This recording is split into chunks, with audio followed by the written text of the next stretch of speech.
Pode se assentar, nós vamos compartilhar um pouco a palavra do Senhor. Final de ano, é uma grande bênção. Natal chegando, final do ano. A gente para meditar um pouco, fazer algumas reflexões, verificar um pouco os nossos dias que passaram, fazer talvez um balanço de como foi o ano, meio natural isso, né?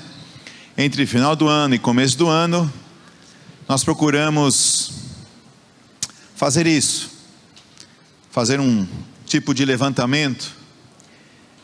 E eu quero falar algo muito profundo para o nosso coração hoje, que a palavra de Deus nos traz, que é sobre o Senhor Jesus, é a porção da nossa herança.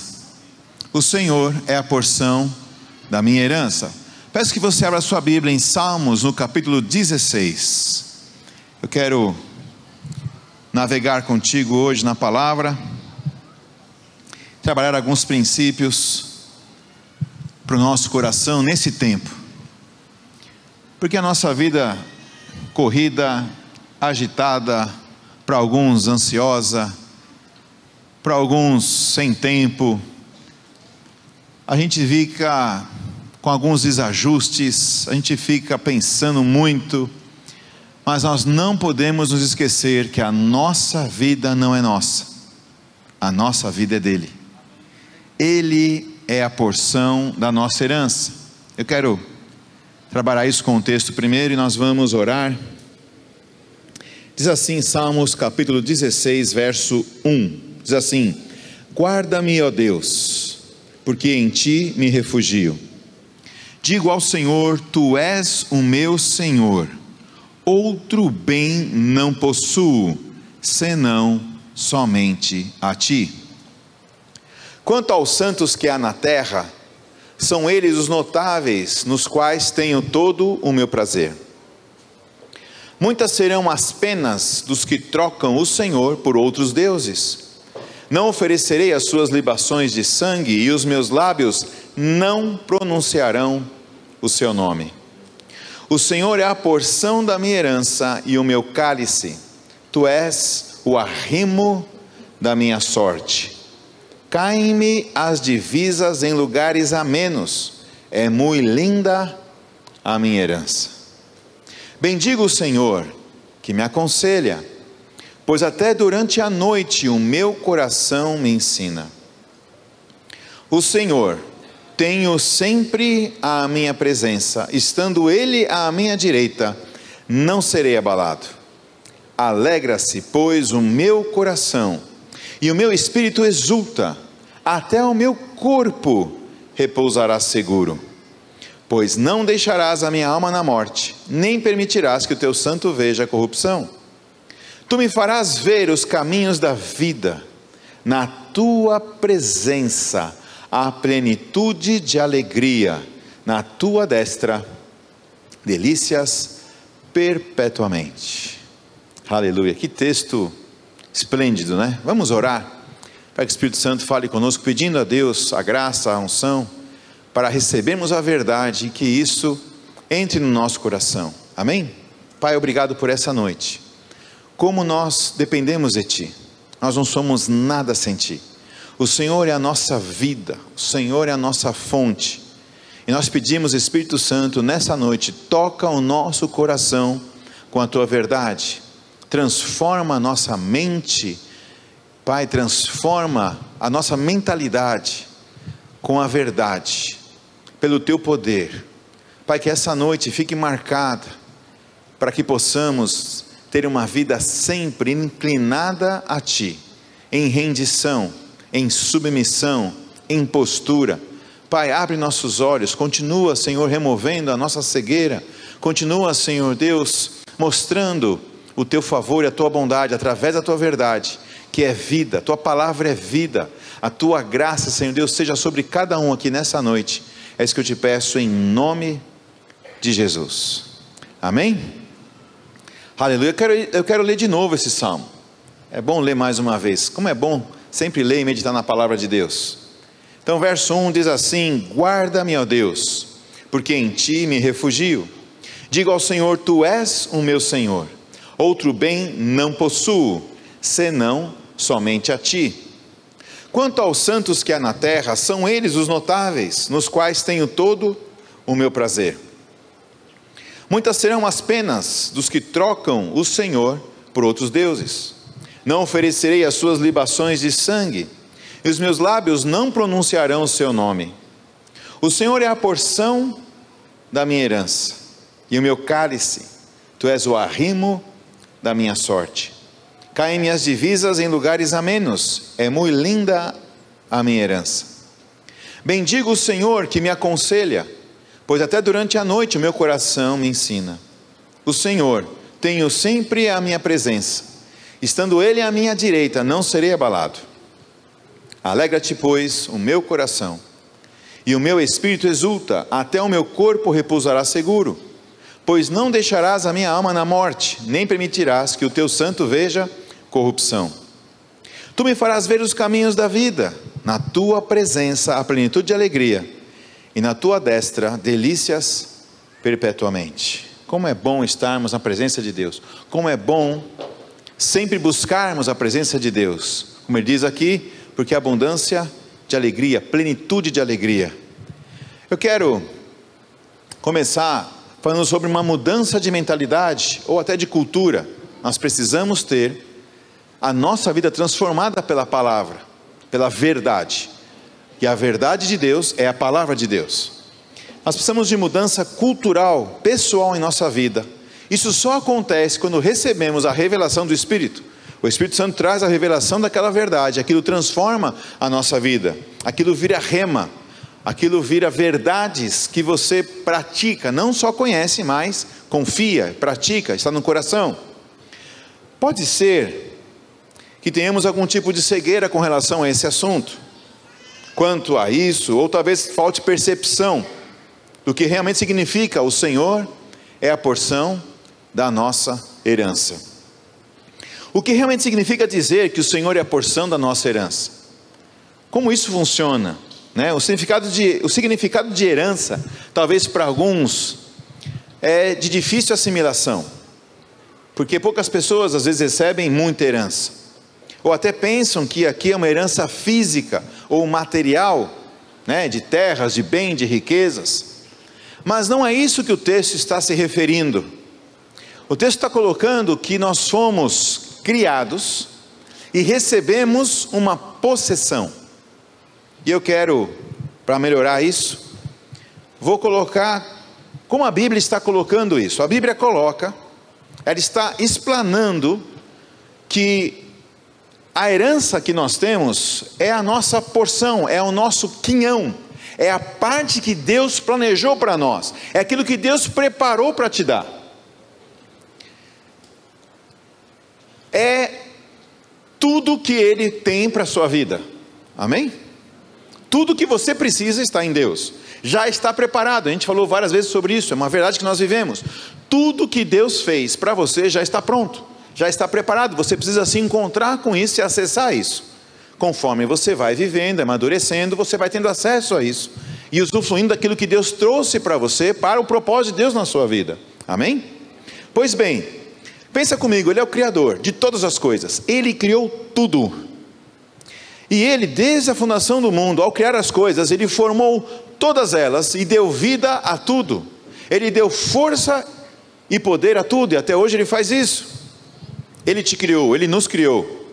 Ele sustenta todas as coisas. Ele é soberano sobre tudo e sobre todos. Ele é Senhor de tudo, Ele é Senhor de todos. Pensa comigo, Ele criou a terra, Ele criou você.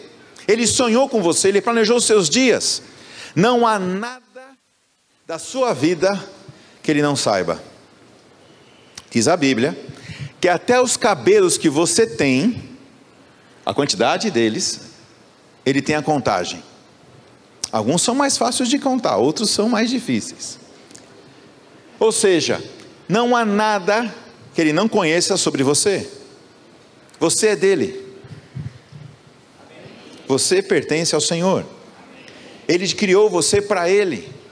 Olha só, então Ele distribuiu, Ele cria todas as coisas, Ele fez o mundo, fez o universo, fez os céus, fez a terra, Ele criou todas as coisas e Ele distribuiu tudo o que foi criado de acordo com a perfeição do seu plano. Então Ele tem um plano e Ele fez esse plano perfeito e Ele distribuiu essas coisas de acordo com o seu plano. Então Ele deu a parte à natureza, uma parte ficou lá para os céus, outra parte ficou para a terra, a parte das galáxias, né? Não sei se você já viu algumas fotos, são impressionantes, como a gente é pequeno. A parte dos animais do campo, a parte das aves do céu, a parte dos animais marinhos, a parte dos homens, a parte dos ímpios, a parte dos reis. E qual que é a sua parte? Qual que é a nossa parte?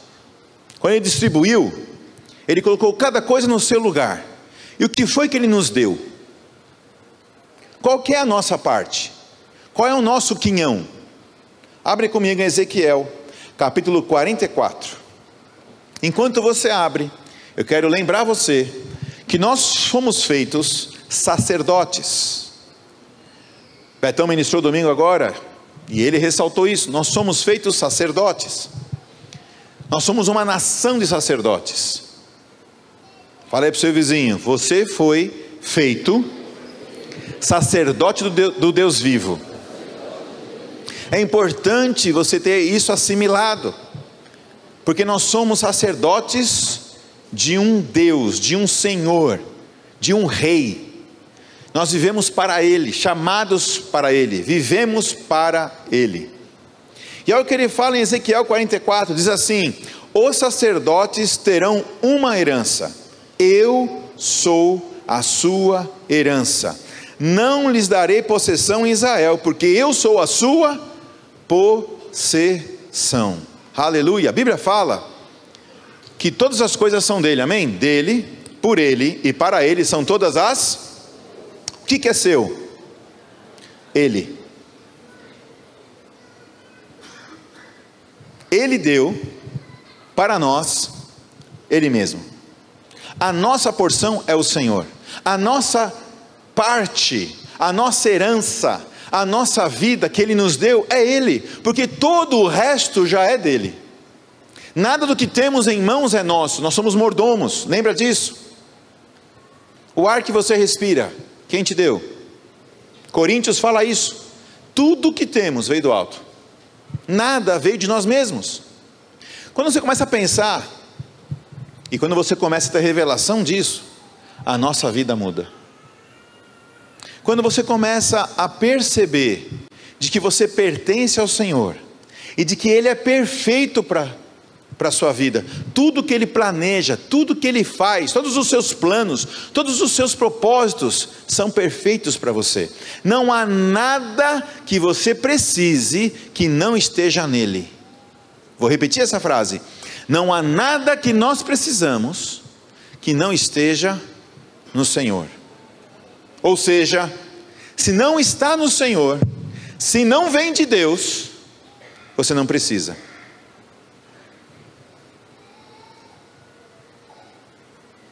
Tudo que você precisa está no Senhor. Aleluia. Isso simplifica a nossa vida, não simplifica? Isso tira a ansiedade, isso tira o medo, isso tira a aflição, a preocupação.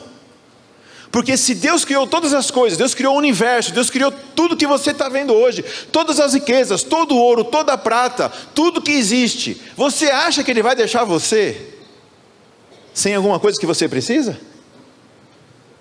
Texto que Danilo leu, né? Não andeis ansiosos, porque Ele cuida da gente. Fala assim para o seu vizinho: o Senhor cuida perfeitamente de você. Agora a nossa alma, quando ouve isso, ela estranha, porque tem algumas coisas que ela fala assim: mas eu queria tanto outra coisa, uma coisinha diferente, eu estava precisando, Deus. Ou seja, a contrariedade da carne é de que ela não reconhece a perfeição de Deus em nossa vida. Tudo que Ele faz para nós é bom e é perfeito, amém? Por exemplo, sua família é perfeita, não é? Porque foi aquela que Deus colocou você, amém? É a melhor família que você precisava para você, sim ou não? A pessoa aqui é convertida, aleluia, glória a Deus. Onde Deus plantou você para você trabalhar, onde Deus plantou você para você ter relacionamento, onde Deus plantou para você andar com os irmãos que temem a Deus, na igreja que Deus plantou você, tudo que Deus faz é bom, tudo que Deus faz é perfeito, mas a nossa alma, a nossa carne, ela muitas vezes grita, muitas vezes ela fica tentada a querer outros caminhos, a querer outras coisas, a desejar outras coisas, que não o Senhor, que é a nossa possessão, é a nossa porção, é a nossa vida. Quando percebemos essa verdade, a nossa vida muda, nosso foco muda, nossas prioridades mudam, nossos dilemas mudam, ou se desfazem, melhor dizendo. Dilemas é aquelas travas que temos, elas se desfazem, nossa percepção da vida muda, nossa fé muda, a nossa disposição muda, a nossa vontade também muda. Enfim, todas as coisas que permeiam a nossa vida mudam, porque Jesus é o centro da nossa vida. Ele é tudo para nós, Ele é a nossa vida, não existe nada fora dele que é vida. Tudo que é fora dele é obra morta. Tudo que é fora de Deus, mesmo que pareça boa para os homens, guarda isso, mesmo que pareça boa para os homens, mesmo que pareça boa para o mundo, mesmo que seja levado para o mundo, mesmo que as pessoas batam palma, entreguem medalhas, fazem festa, se não vem de Deus, não presta. Isso parece ser radical, muitas pessoas estranham, não, mas não é bem assim, tem alguns processos naturais que são bons. Meu irmão, entenda uma coisa, Jesus Cristo disse que o mundo jaz no maligno, não existe nada de bom no mundo para nós. O que quer dizer isso? Nenhum conceito do mundo vai ser mais forte e melhor do que a Bíblia, nada no mundo vai ser melhor do que a presença de Deus, nada nesse mundo pode te iludir ou te conquistar, porque nós pertencemos ao Senhor dos senhores, ao Rei de todos os reis, aquele que é dono do universo, que governa sobre tudo e sobre todos. Nós pertencemos a Ele, estamos na mão dEle. Então nada no mundo deve chamar a nossa atenção, como diz em João: não ameis o mundo e nem nada que há no mundo, porque o mundo passa e a sua concupiscência, mas quem faz a vontade de Deus permanece para sempre. Aleluia! Nós estamos numa época hoje que a mídia social cresceu tanto e tem tantas pessoas perdidas, enredadas com várias ilusões, com vários processos que parecem bons, são sofismas, ou são coisas que parecem que fazem bem, mas se não vem de Deus não fazem, se não passa por Cristo, é fake. Gostei da frase, se não passa por Cristo, é fake, vai te enganar, vai te iludir, vai te frustrar. Muitas pessoas hoje estão até em depressão, não digo todas, por causa da idolatria, idolatram aquilo que não é o Senhor, e quando perde, desanimam, abandonam a vida. Muitas pessoas ficam iludidas com as promessas que o mundo traz, mas nós não temos que ficar preso ou focado no que o mundo faz, no que o mundo promete, no que o governo está fazendo, no que a política está fazendo, do que a economia vai acontecer. Nós estamos focados numa só pessoa, Jesus Cristo de Nazaré, porque foi esse que veio ao mundo e que deu a sua vida por nós. Nada se compara a isso. Eu quero falar então sobre algumas evidências de quando entendemos, temos a revelação de que Jesus é tudo para nós, de que Jesus é a porção da nossa herança. Quando entendemos, temos a revelação do Espírito no nosso coração, de que Ele é tudo, a nossa vida muda, a nossa postura vai ser diferente. Eu quero falar sobre algumas posturas, ou algumas evidências disso, amém? Vamos lá. Para falar a verdade, antes de falar sobre isso, eu quero abrir um parênteses aqui, peço permissão para abrir um parênteses. Eu quero falar sobre uma coisa importante, eu quero separar a ilusão da realidade. Eu quero fazer uma separação entre o que é lúdico e o que é verdadeiro no Evangelho. Por que estou dizendo isso? Porque algumas pessoas nos dias de hoje estão misturando a verdade da palavra de Deus com coisas nocivas do mundo. Eu vou mostrar para vocês fácil isso. Viver no Espírito não é sentir a vontade de Deus. Vou repetir, viver no Espírito não é você sentir fazer a vontade de Deus ou sentir a vontade de Deus. Viver no Espírito não é ter conforto em fazer o que Deus quer, o que Deus está pedindo. Não é estar com autoestima, com alegria mundana, com paz passageira. Você viver no Espírito é você obedecer o Espírito. Não é sentir. Porque muitas pessoas ficam iludidas achando que para orarem, elas precisam sentir de orar. Para adorar, preciso sentir de adorar. Não, você não precisa sentir nada. Você precisa fazer. Por exemplo, vou pegar um exemplo bem simples, eu vou aplicar isso para tudo. Perdão. Quando alguém vai e te apronta uma bem caprichada, né? Te traz uma dor. O que a Bíblia fala para você fazer? Perdoar. Falou baixo por quê? Né? Já perdoar e já perdoa, libera, hein? É Natal. Olha lá. Aí a pessoa vai e te ofende. A Bíblia fala assim: perdoai as pessoas que te ofendem, certo? Que se você não fizer isso, teu pai não te perdoa, teu pai do céu. Perfeito? Aí você tem que sentir de perdoar a pessoa, é isso? Sim ou não? Eu tenho que sentir alguma coisa para perdoar ela? Não, eu preciso decidir. Eu vou lá e perdoo. Aplica isso para tudo, porque tudo que é do Espírito, a sua carne não quer. Eu vou falar uma frase bem simples aqui: viver no Espírito não é paixão.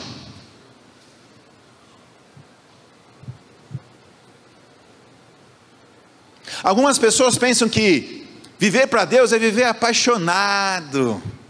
Nem tem essa palavra na Bíblia, de paixão por Deus. Porque a Bíblia fala que a carne milita contra o Espírito.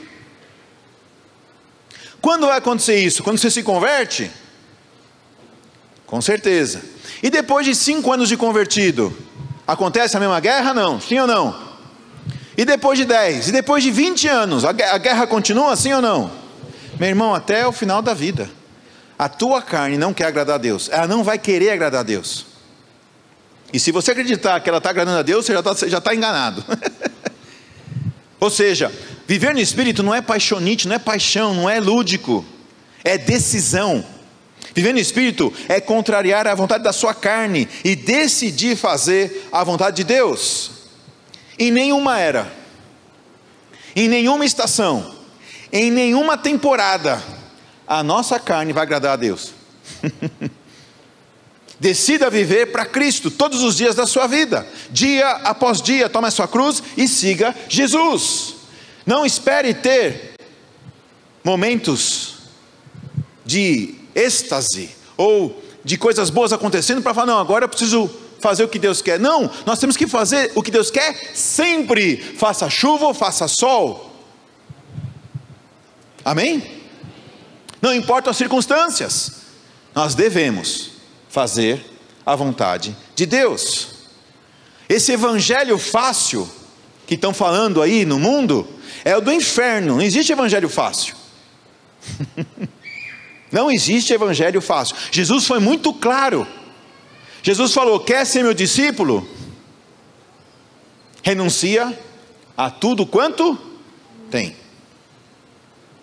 Lembra que Jesus falou da porta estreita e apertado o caminho? Alguns param na porta, né? Jesus falou: a porta é estreita, não é isso? Muitos vão pela porta larga, mas o caminho da vida é a porta estreita. Mas ele fala que a porta é estreita e é apertado o caminho. Não é fácil servir a Deus, porque não dá para fazer isso na carne, não funciona. Só tem um jeito de servir a Deus: no Espírito. Então, separando o lúdico, o sentimento, e colocando a verdade, ou seja, nós temos que decidir orar, decidir ler a Bíblia, decidir adorar, decidir servir os irmãos, decidir vir para a igreja, decidir estar na célula, decidir amar, decidir se envolver, decidir ter aliança, e não sentir, e não estar emocionado, e não estar: quando estou bem eu vou, quando não estou bem não vou. Não existe, isso não é evangelho.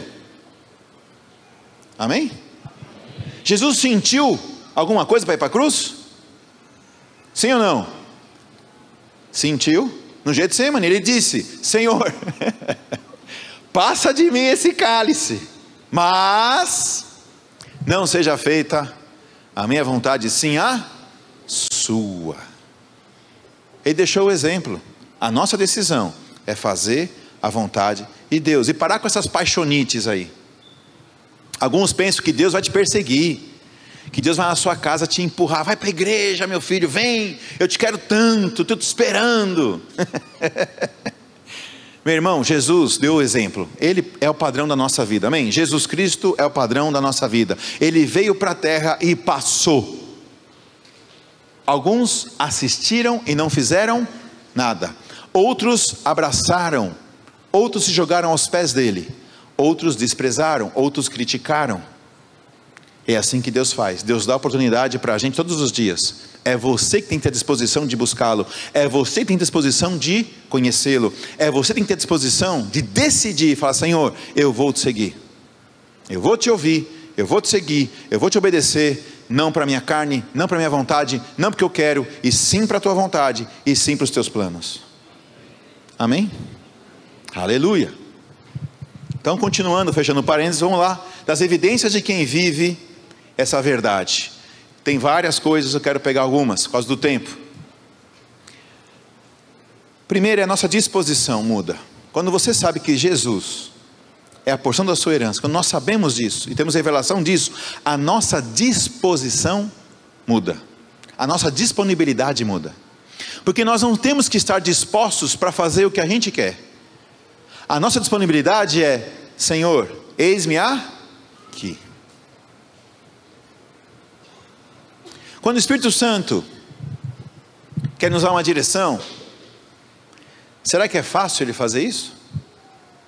Porque a Bíblia fala: não entristeçais o Espírito, ou não extingueis o Espírito. Porque muitas vezes estamos muito distraídos. Mas quando sabemos que Ele é a nossa vida, nós decidimos: Senhor, preciso te ouvir, preciso ser guiado por Ti. É interessante isso. Ficamos dispostos a obedecer quando estamos dispostos a falar: Senhor, eu sou Teu. Ficamos interessados na vontade dEle, ficamos disponíveis. E quanto que precisamos dispor? Quanto que precisamos dispor para Ele? Tudo. Lucas 14, 33. Ele disse: assim pois, todo aquele que dentre vós não renuncia a tudo quanto tem, não pode ser meu discípulo. Estar disposto a renunciar a tudo quanto tem, ou seja, nada no nosso coração pode ter mais prioridade do que Ele. Vou repetir essa frase: nada no nosso coração pode ter mais prioridade do que Ele. Aí você pode colocar o que você tem na sua vida, pode ser, sei lá, sua carreira, seu trabalho, seus recursos, sua fama, não importa. Nada pode estar no seu coração no lugar dele. Aqui no texto de Salmos, que a gente começou a ler aqui, 16, no verso 4, ele fala: muitas serão as penas dos que trocam o Senhor por outros deuses. É interessante que eu fiquei meditando nessa frase. Pode deixar ela um pouquinho aqui. Deixa aqui uns 3 minutinhos, por favor. Nesse texto, ele está falando que trocam o Senhor por outros deuses, ou seja, eles eram do Senhor. E é incrível como nos dias de hoje, nós estamos vendo muita gente apostatando, largando o Evangelho, desistindo de Cristo, para viver a sua própria vontade. E ele fala: os que trocam o Senhor por outros deuses. Por quê? Porque só existe um Senhor, só existe um Deus. Quem são esses outros deuses? São as ilusões. A pessoa, ela muitas vezes sai da igreja e larga a igreja porque ela quer viver o que ela quer viver. Claro que ela vai, para fazer isso, justificar os erros dela, achando erros nos outros. E vai achar, porque ninguém é perfeito, né? Se você quiser caçar defeito, você vai achar. Fácil. Eu tenho um monte. A lista é imensa. Mas o problema é que a pessoa perde a comunhão porque acha nos defeitos um motivo para justificar a saída dela, o abandono da aliança. Mas no fundo ela está trocando por outros deuses.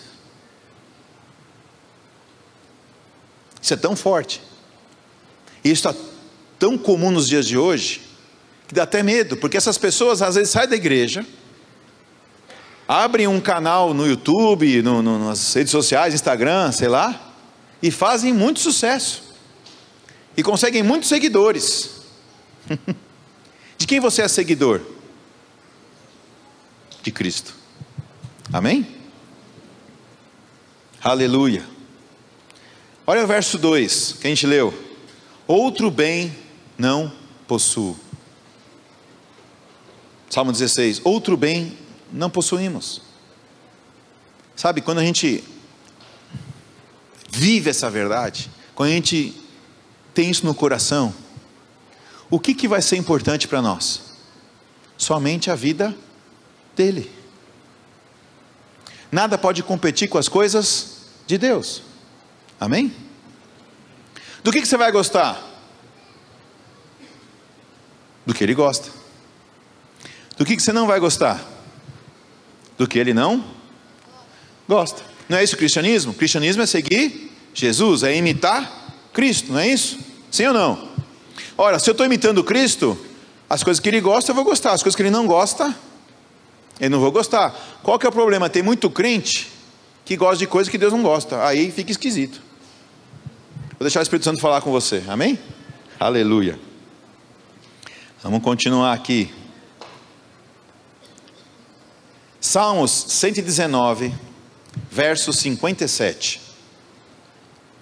Diz assim: o Senhor é a minha porção, eu disse que guardaria as tuas palavras.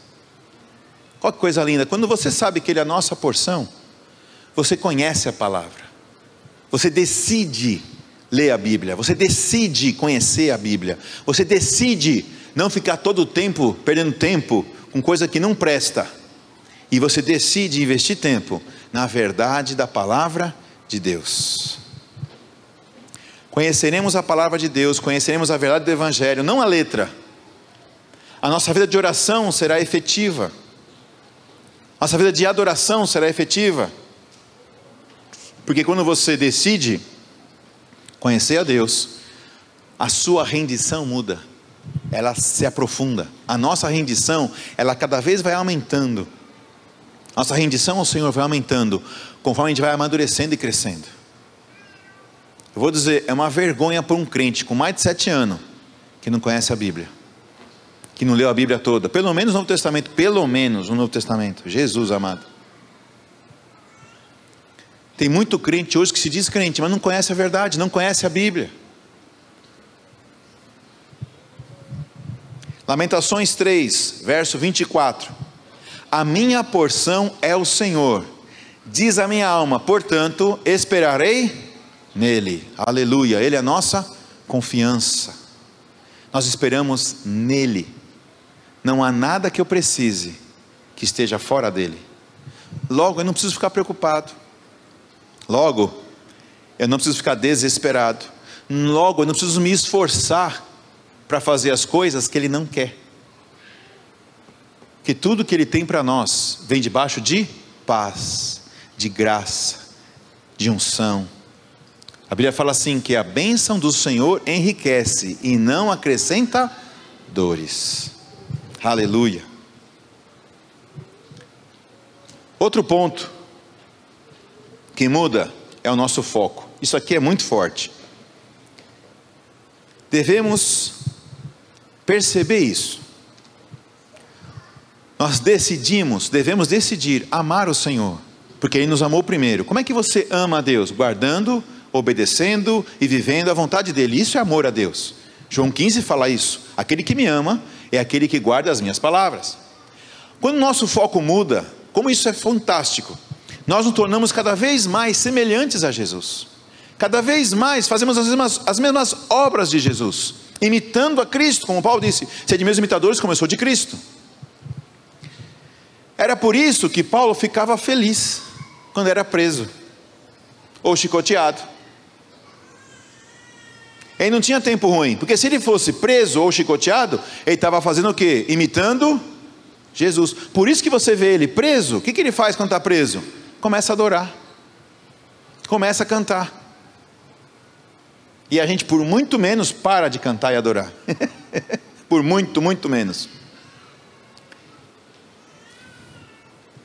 Como é que está o louvor dos seus lábios? Quando ele estava solto, o que ele fazia? Pregava Jesus. A nossa vida é só fazer uma coisa: a vontade de Jesus. Amém? Vamos abrir em Filipenses 3, caminhando para o fim. Filipenses 3, eu quero deixar esse texto aqui para nós meditarmos.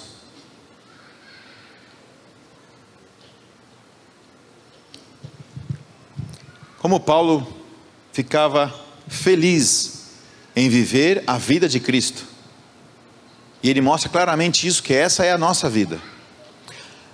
Filipenses 3, verso 2, diz assim: acautelai-vos dos cães, acautelai-vos dos maus obreiros, acautelai-vos da falsa circuncisão, porque nós é que somos a circuncisão, nós que adoramos a Deus no Espírito, e nos gloriamos em Cristo Jesus, e não confiamos na carne. Bem que eu poderia confiar também na carne. Se qualquer outro pensa que pode confiar na carne, eu ainda mais. Circuncidado ao 8º dia, da linhagem de Israel, da tribo de Benjamim, hebreu dos hebreus, quanto à lei, fariseu, quanto ao zelo, perseguidor da igreja, quanto à justiça que há na lei, irrepreensível.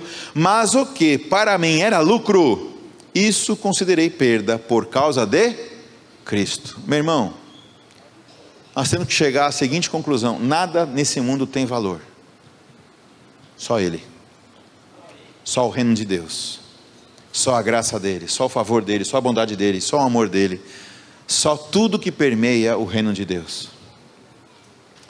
8, sim, deveras considero tudo como perda. Olha só, deveras considero tudo como perda, por causa da sublimidade do conhecimento de Cristo Jesus, meu Senhor, por amor do qual perdi todas as coisas, e as considero como refúgio, para ganhar a Cristo. Ele fala: perdi todas as coisas. Será que estamos dispostos a perder tudo mesmo? Vamos pensar um pouquinho. A nossa vida é como um sopro. Acordou aí? É um sopro. Acabou. 70 anos, sei lá, 100 anos, que você vive a 120, com muita tecnologia que está saindo. O que é isso? Perto da eternidade. Onde você mora hoje, outra família vai morar daqui a alguns anos. Tudo que você vê hoje vai passar. Nada que você está enxergando com seus olhos físicos é eterno. Tudo é passageiro, é temporal. E a Bíblia fala: nós não atentamos para as coisas temporais, mas para as eternas. Ele fala: as temporais são visíveis, mas as eternas são invisíveis. 2 Coríntios capítulo 4, verso 18.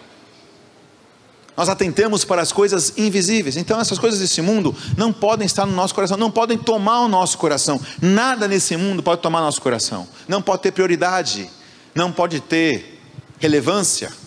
Ele colocou: perca de tudo, todas as coisas, por amor do qual perdi todas as coisas. Sabe por que muitas vezes nós não avançamos e não frutificamos em muitas áreas da nossa vida?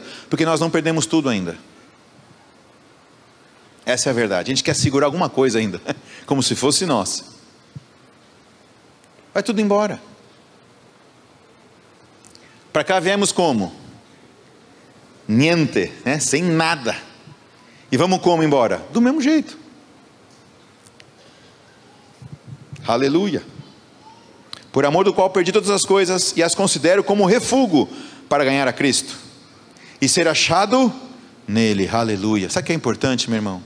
Importante nós estarmos com a nossa vida com intimidade com Cristo. ouvindo a voz do Espírito Santo, buscando sempre a Ele, orando, jejuando, amando a palavra, conhecendo Cristo, conhecendo a Cristo, conhecendo a Cristo, conhecendo a Cristo, conhecendo a Cristo, dia após dia, mês após mês, ano após ano. A nossa vida é essa, conhecer a Cristo. Aleluia, porque é Ele a nossa possessão, a nossa herança, nosso quinhão, nossa herança. Aleluia. E ser achado nele, não tendo justiça própria, que procede da lei, senão a que é mediante a fé em Cristo, a justiça que procede de Deus, baseada na fé, para o conhecer, e o poder da sua ressurreição, e a comunhão dos seus sofrimentos, conformando-me com ele, na sua morte. Ou seja, Jesus veio e mostrou que nada nesse mundo era importante. Ele não nasceu num palácio, ele nasceu numa estrebaria. É Natal, todo mundo festeja o Natal, mas fica correndo atrás de coisas que não precisa, porque Jesus veio para essa terra e nasceu numa estrebaria. Qual que é o foco aqui? O foco é nossos olhos no céu, não na terra. Nossos olhos nas coisas espirituais e não nas coisas naturais. Aleluia. Para o conhecer, e o poder da sua ressurreição, e a comunhão dos seus sofrimentos, conformando-me com ele na sua morte, para, de algum modo, alcançar a ressurreição entre os mortos. Não que eu tenha já recebido, ou tenha já obtido a perfeição, mas prossigo para conquistar aquilo, para que também fui conquistado por Cristo Jesus. Irmãos, quanto a mim, não julgo havê-lo alcançado, mas uma coisa faço, esquecendo-me das coisas que para trás ficam, e avançando para as que estão diante de mim, prossigo para o alvo, para o prêmio da soberana vocação de Deus em Cristo Jesus. Meu irmão, nesse Natal, eu quero deixar essa mensagem no seu coração: persiga o prêmio da soberana vocação. Quero deixar isso marcado no seu coração hoje. Não persiga outra coisa, não se avexe, não esquenta a moringa, não fica caçando as coisas que Deus não te deu, não fica preocupado com aquilo que o mundo oferece. Foque na sua carreira com Deus, tenha o foco, nós precisamos ter o foco em Cristo Jesus, e na nossa vocação e eleição. Você foi chamado para Ele, meu irmão, minha irmã, você foi chamada para Ele. Nós somos chamados para glorificar a Deus, dia após dia. Qualquer coisa fora disso, é perca de tempo, é ilusão, é desperdício de graça. Como isso é forte. Aleluia. Todos, pois, que somos perfeitos, no verso 15 agora, todos, pois, que somos perfeitos, tenhamos esse sentimento, e se porventura pensais outro modo, também isso Deus vos esclarecerá. Todavia, andemos de acordo com o que já alcançamos. 17, irmãos, sede imitadores meus, e observai os que andam segundo o modelo que tendes em nós. Olha que forte isso. Sede imitadores meus, e observai os que andam segundo o modelo que tendes em nós. Pois muitos andam entre vós, dos quais repetidas vezes eu vos dizia, e agora vos digo, até chorando, que são inimigos da cruz de Cristo. Sabe quem é inimigo da cruz de Cristo? Quem quer te oferecer um evangelho fácil, um evangelho que não tem preço, que não tem custo, que não tem rendição, obediência, que não tem amor a Deus, que você pode fazer o que você quer, que Deus te ama, então você está tudo bem. Isso é mentira. Deus te ama e é verdade, mas galardão, reino se conquista na obediência. Tem que passar por sofrimento, negar sua própria vontade, e dia após dia, frequentemente. Aleluia. 19, o destino deles é a perdição, o Deus deles é o ventre, e a glória deles está na sua infâmia, visto que só se preocupam com as coisas terrenas. Olha só, olha o sintoma, desculpa, verso 19, né? Verso 19, volta lá. Olha só, olha o sintoma de quem tem Deus o ventre, que se preocupa com as coisas que só se preocupam com as coisas terrenas. Das coisas que você se preocupa, Jesus tem misericórdia, ajuda nós. Das coisas que nós nos preocupamos, quantas são terrenas? E quantas são espirituais? Vamos ser sinceros conosco mesmo hoje? É Natal. Natal é tempo de a gente celebrar o Rei que deu tudo para nós. Aleluia. Guarda isso, medita nesse texto. A gente fica se preocupando muito com as coisas terrenas. Será que é isso que a gente tem que fazer? 20. Pois a nossa pátria está nos céus. A nossa pátria está onde? Céus, aleluia. A nossa pátria está nos céus, de onde também aguardamos o Salvador, o Senhor Jesus Cristo, o qual transformará o nosso corpo de humilhação para ser igual ao corpo da sua glória, segundo a eficácia do poder que Ele tem de até subordinar a si todas as coisas. Aleluia. A nossa pátria é a celeste. Meu irmão, você é um cidadão do céu, uma cidadã do céu. Viva como tal. Não fique aquém do que Deus te chamou, por causa de coisas terrenas. Aleluia. Esse verso 18 aqui: muitos andam entre vós que são inimigos de Cristo. Olha Salmo 40 verso 4. Salmos 40 verso 4 diz assim. Eu estou com uma versão aqui, aqui está diferente, a RA está ruim. Aqui está: bem-aventurado o homem que faz do Senhor a sua confiança. Aleluia, somos nós. E que não atenta para os soberbos, nem para os apóstatas mentirosos. Estava falando no começo lá atrás, né? Tem muita gente que saiu da igreja e está mentindo na internet, e muito seguidor, querendo ser igual a ele, querendo ter o que ele tem. Eu vou falar uma coisa bem séria para você: nunca ouça alguém que está sem igreja e o povo diga amém, por favor. Que é chocante, né? Mas é verdade. Nunca ouça alguém, siga alguém, seja influenciado por alguém que não está na igreja. Vai ser pior para você. Guarda isso que eu estou falando para vocês, isso vale ouro. Quem não tem compromisso com a igreja, não ouça essa pessoa, porque ela preferiu buscar deuses fora. Vamos terminar, último texto, Salmo 47. Aleluia. Deus é bom. Vamos ficar de pé junto comigo, o louvor está chegando. Quero ler esses salmos com você. Eu penso que quando nós abraçamos essa verdade, que Jesus é tudo para nós, a nossa adoração muda, nossa postura muda, nosso louvor muda. Nós descansamos muito mais no Senhor, na sua bondade, no seu favor. Nós esperamos muito mais nele, no braço dele, não no nosso. Como isso deixa a vida mais tranquila para fazer a vontade dele. Aleluia.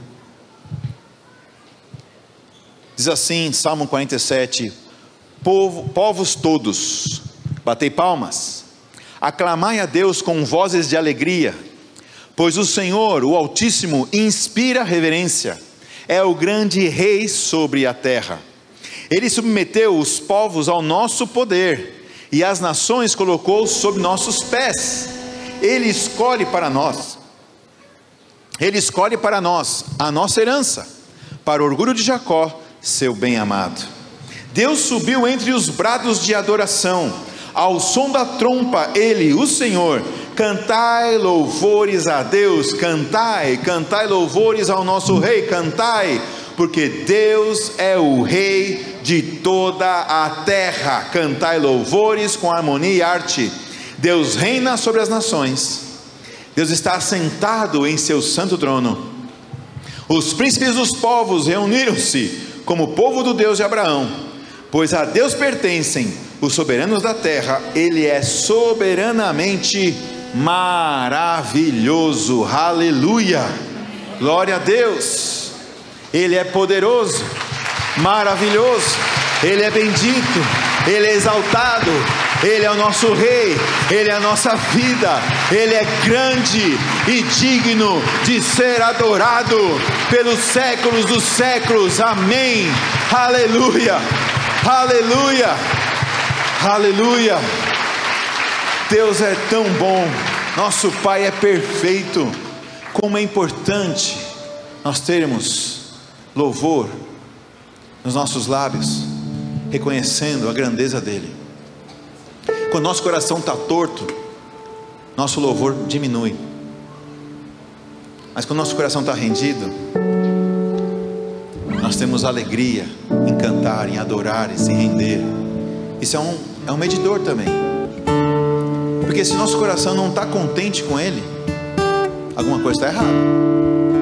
Porque Ele é a nossa porção, Ele é a nossa herança. Aleluia. Eu quero orar com você. Pai, nessa noite reconhecemos o Teu senhorio e o Teu amor sobre a nossa vida, porque nós não somos nada, somos tão pequenos. Como diz o salmista, lembra-te, Senhor, que somos somente pó, e diversas vezes erramos o alvo, ficamos distraídos, iludidos com outras coisas que não o Senhor e o seu reino. Ah, Pai, perdoa-nos. Pai, eu te peço, traz, Senhor, traz, ó Pai, o bálsamo que cura a nossa vida, que cura, Pai, o nosso coração, removendo a mentira e o engano, porque nós somos Teus. A verdade é que somos Teus e o Senhor é nosso. O Senhor é a nossa porção, a nossa herança para sempre e sempre, eternamente. Tu és nosso Deus. Nós pertencemos a Ti, Senhor. Obrigado, porque tudo que o Senhor faz é perfeito, tudo que o Senhor faz é bom. Não há nada que o Senhor precise mudar. Nós reconhecemos, ó Pai, e Te somos gratos. Ah, Pai, eu Te peço, Espírito Santo, que essas verdades que foram ditas aqui hoje possam frutificar no nosso coração, que essas sementes, que essas verdades caiam em boa terra, que o inimigo não as roube, que não caia em solo rochoso, que nós possamos guardar essas verdades no coração, de que somos Teus e de que o Senhor é a nossa possessão. Não há nada mais importante que o Senhor. Outro bem nós não possuímos, Pai. Outro bem nós não temos. O Senhor é a nossa única rocha, nosso único refúgio. Não há outro que conheçamos. O Senhor é o único Deus. O Senhor é a nossa única vida. O Senhor é o nosso único Senhor. A nossa alegria, a nossa força, a nossa torre forte. Obrigado, Pai. Marca o nosso coração com a Tua palavra. Abre nossos olhos para Te ver, para enxergar, ó Pai, cada vez mais a Ti, conhecer a Ti a cada dia, porque é para isso que vivemos, para Te conhecer e prosseguir conhecendo a Ti, Pai. Senhor, remove de nós aquilo que não é Teu, que nós deixemos as distrações de lado, as ilusões desse mundo de lado, que possamos somente amar a Ti, Senhor, com todo o nosso coração. É isso que eu Te peço nessa noite, em nome de Jesus. Abençoa, Pai, a cada um, abençoa cada coração com a Tua palavra, com a Tua verdade. Eu Te peço isso em nome de Jesus. Amém e amém. Que Deus te abençoe.